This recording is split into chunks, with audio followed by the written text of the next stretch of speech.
bakalnya orang Jawa. Di sumber-sumber Belanda pun Banyuwangi, masyarakat Banyuwangi tidak bukan namanya Osing, masyarakat Osing. Apa?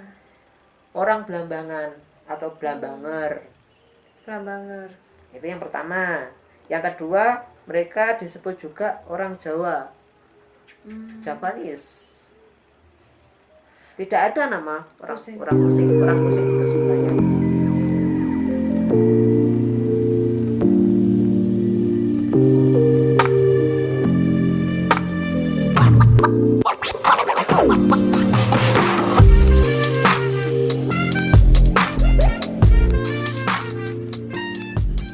Penamaan baru-baru ini saja. Osing Deles itu, Kak. Osing Deles itu osing banget. Osing banget. Deles itu banget. Kemudian apakah benar ada bahasa Osing? Kalau berdasarkan penelitian dan anggapan saya selama ini setelah saya teliti, benar-benar saya teliti, tidak ada bahasa Osing. Tidak ada bahasa Osing, tapi ada suku Osing. Bukan ini perdebatan nanti. Aku juga masih bingung loh, Kak. Karena seperti yang udah diungkapkan tadi kan, bahasa di Jawa ini sangat banyak sekali suku katanya. Kalau saya boleh mengatakan, Osing itu sebenarnya bukan bahasa, kalau menurut saya pribadi, tetapi itu hanya dialek, varian dari bunyi bahasa Jawa. Kan ada Banyumas, ada Madura, ada Osing. Itu kan bahasanya tetap bahasa Jawa, tapi dialeknya dari mana? Banyumas atau bahasa Osing? Dialek Osing. Iya. Dialek Osing itu berdasarkan penelitian dari pakar-pakar bahasa adalah turunan langsung dari bahasa Kawi. Dan banyak kata serapan Bali itu asalnya dari sini. Oh, pantesan ada beberapa kata kalau misalnya teman-teman itu mendengarkan lagu-lagu asli Banyuwangian, itu nanti kan ada hang, ison, itu. Tapi uniknya itu kan yang membedakan itu ada ai belakangnya, nangdai. Gitu. Itu kan varian dari dialek. Sing bener apakah ingsun seperti Jawa atau isun? Ingsun. Nah, yang paling awal adalah isun. Oh, isun. Kemudian ketika Mataram, ingsun. Ingsun. Ya. Di sini diriku. Dalam. Kenapa orang Jawa sekarang dalam? Dalam bapak, dalam itu saya. Iya, dalam itu saya. Bukan berarti iya, bukan apa? Itu. Enggak. Dalam iya, Bapak, bukan itu. Saya, Bapak. Sebenarnya. Nah, ini pergeseran. Aku mulai memahami ini sekarang. Kecil, tapi kadang-kala masyarakat sekarang enggak ngeh. Benar, enggak ngeh juga. Itu loh sebenarnya. Kemudian saya lanjutkan lagi ya. Iya. Itu bahasa orang Jawa. Yang berdialek Osing. Kemudian Raja Blambangan yang pertama siapa Raja Blambangan pertama? Minak Jinggo. Itu legenda. Oh, legenda. Legenda yang dibuat oleh Sultan Agung. Berdasarkan surat Damar Wulan. Itu naik lain lagi. Saya ingin berbicara tentang prasasti karena kamu adalah Jangkono. Oke.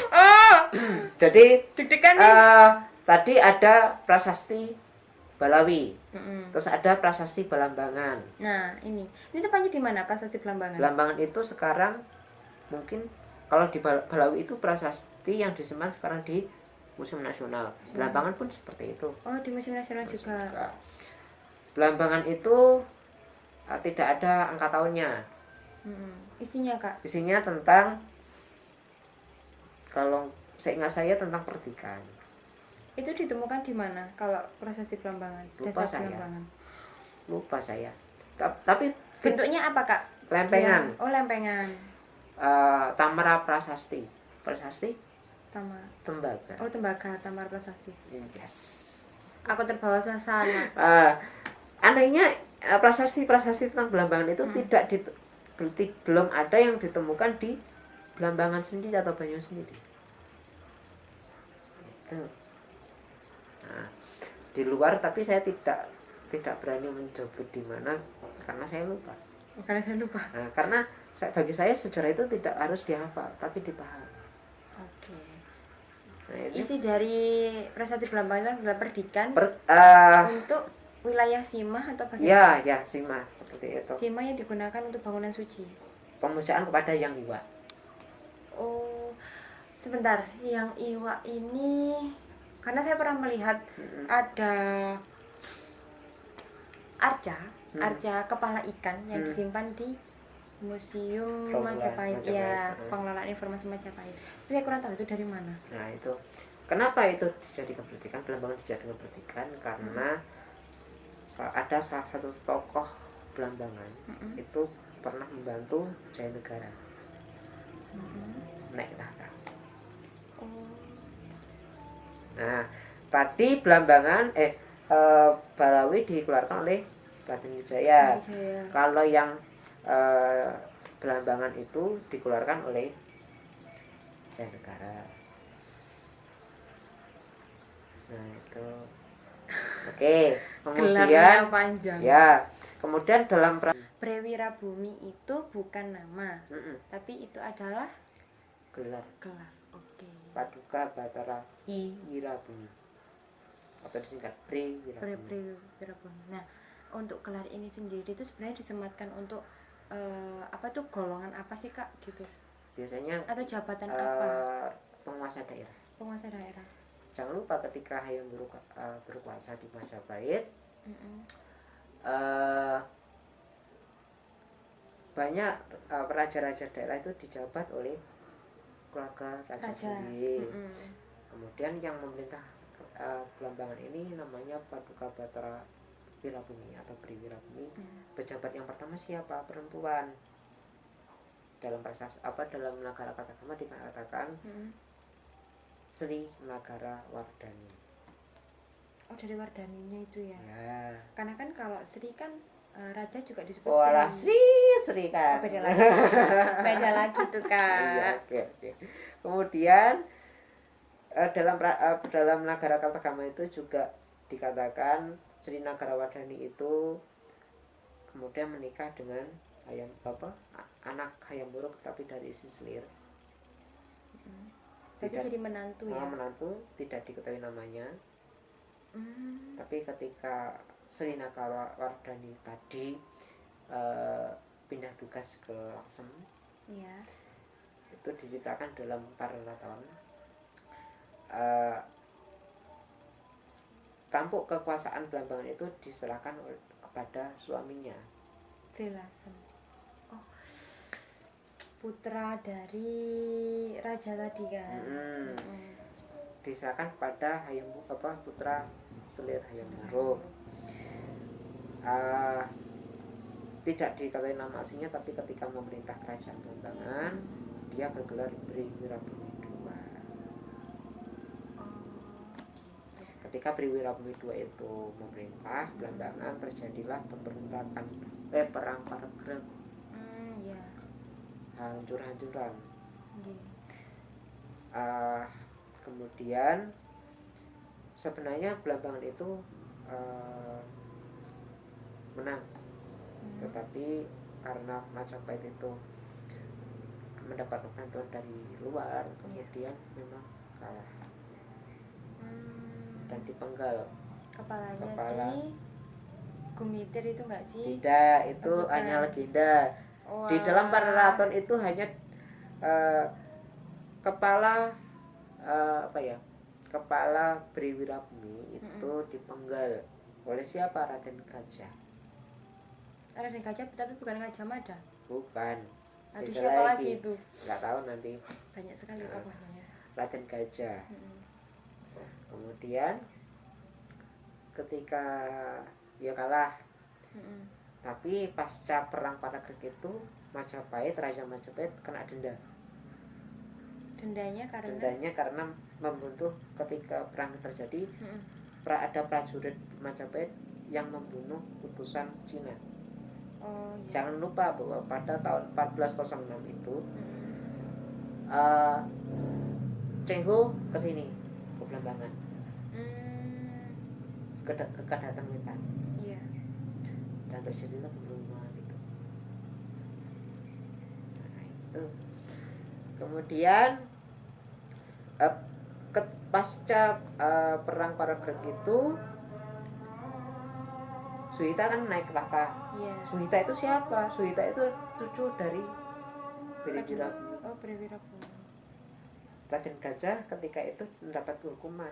Berarti cicitnya Raden Wijaya? Iya. Oh, Suhita. Tapi dalam cerita rakyat Suhita ingin diperistri oleh Minak Jinggo toh kan? Iya kan? Iya. Penyeleweng itu toh. Iya. Itu salah total. Kok bisa ada penyelewengan gitu? Itu Bukan kan penyelewengan ya, nggak enak, pergeseran ya, pergeseran.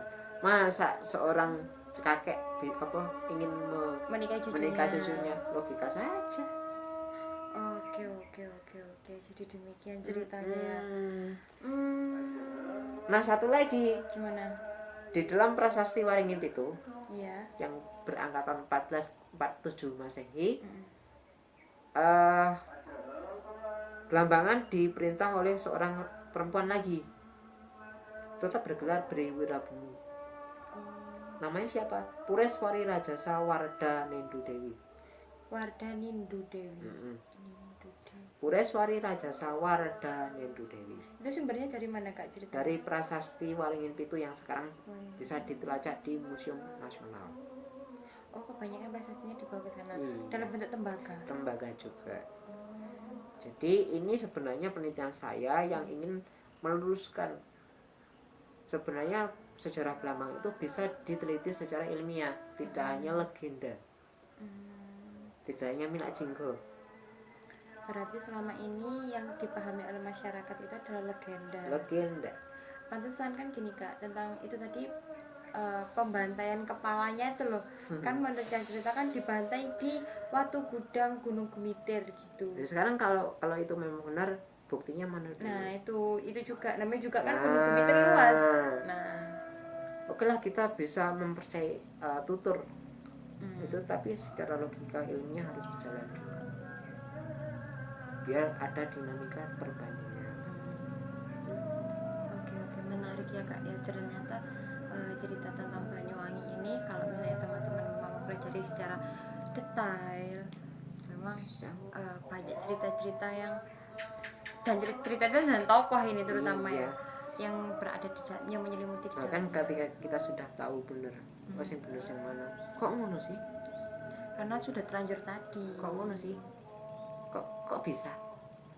Dari mana? Makanya teman-teman, bahwa aku sudah berulang kali bilang bahwa tidak selamanya sejarah itu bisa dihafal. Itu konsep yang dari awal itu salah total sebenarnya. Dari kita SD sampai SMA. Sejarah dihafal. SMA. Makanya sampai sekarang kan saya nggak hafal-hafal juga. Hafal. Itu gelar-gelarnya itu loh panjang. Tapi begini, sejarah budaya Indonesia itu bisa kita pelajari dan pahami. Contohnya membaca apapun. Oke. Nah, kebetulan ini Kak, ini kan ada novelet ya. Jadi ceritanya pendek gitu kan? Iya. Tentang Sri Tanjung, ini karyanya Kak Jingga Kelana. Pak, misalnya mau mendapatkan buku ini nih gimana nih Kak? Langsung kontak saya saja. Oke, di mana ini? Instagram, Facebook? Instagram bisa. Instagramnya namanya apa Kak? Jingga_Kelana 28. Oke, kalau Facebook? Jingga Kelana. Jingga Kelana saja. Atau mungkin mau menyertakan nomor WA? Oh jangan. Oke, ditunggu karya selanjutnya ya Kak. Yeah. Nah, untuk pesan-pesan ini buat masyarakat Banyuwangi, terus untuk sastrawan juga ya terutama, karena kan ini PR besar. Kita harus bisa membedakan antara karya sastra, legenda, dan juga nanti bukti real atau kontekstualnya. Nah, pesan-pesan apa ini yang mau disampaikan oleh Kak Jingga Kelana? Intinya setiap tulisan itu bisa dijadikan sumber. Tetapi ilmu mana dulu yang dipakai, yang memakai. Ini bisa dijadikan sumber utama, primer, asalkan yang mengkaji orang sastra Indonesia. Ya, Ya kan? Oke. Tapi apakah ini bisa digunakan oleh teman-teman sejarah, teman-teman antropologi, teman-teman arkeologi? Tidak bisa. Karena ini karya baru. Ini tidak murni, Pak. Ini saya acu dari sumber Kidung, tapi ini bukan Kidung Sri Tanjung. Ini novelet saja, cuplikan kecil. Kalau mau lontarnya yang ini. Nah, ini dari tadi saya lirik-lirik ini. Ini ditulis oleh Bu Wiwin. Lontar Sri Tanjung, Kidung kuno ujung timur Jawa. Ini gini, ini versi lengkap. Ini ada saduran dan terjemahannya. Ini ada keterangannya, transliterasi dan terjemahan manuskrip beraksara Pegon. Tapi di sini ada tulisannya Dinas Perpustakaan dan Kearsipan Kabupaten Banyuwangi. Jadi tidak dijual belikan ya, Kak? Ya, tidak bisa. Kalau misalnya mau membaca atau mau pinjam, datang saja ke perpustakaan daerah. Nah, kemudian intinya apa? Ini versi lengkapnya. Kalau mau versi aku nggak mau yang tebal-tebal panjang-panjang, ini saja. Toh ini tidak melenceng dari ini. Gitu. Oke, menarik sekali ya perbincangan kita di sore hari ini. Karena harus jauh-jauh dulu ini mengunjungi Kak Jingga Kelana yang ada di Banyuwangi. Dia nggak dulu. Dia udah pesan-pesan sama saya. Gimana? Jauh-jauh hari. WA saya, Kak, aku mau ke Banyuwangi. Hanya untuk wawancara dan cerita tentang Banyuwangi. Teman ini baru sedikit. Saya ingin berpesan juga, kita sebagai anak muda, kalau ada unek-unek, kalau ada yang mau diproteskan, tidak harus turun ke jalan. Ayo kita buat sebuah karya. Berkaryalah, menulislah, entah nggak harus buku, entah artikel, entah apa, isi atau apa, tulis dan publikasikan. Kalau nanti ada yang mengkritik kamu tinggal gini aja. Oke, kalau mau mengkritik, tulisanmu mana dulu. Kita harus beradu karya, tapi bukan berdebat. Jadi intinya itu main cantik gitu ya. Main cantik, karena kita intelektual. Siap. Bukan berarti intelektual itu harus sarjana loh ya. Enggak. Kita anak bisa muda menulis. Dan kalau bisa memang kita harus selalu berkarya. Walaupun misalnya tidak menulis, kita membuat sebuah videografi atau dokumenter itu juga bisa.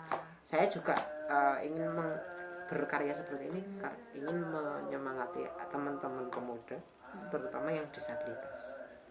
Saya juga disabilitas, teman-teman, tapi nggak tahu juga kan.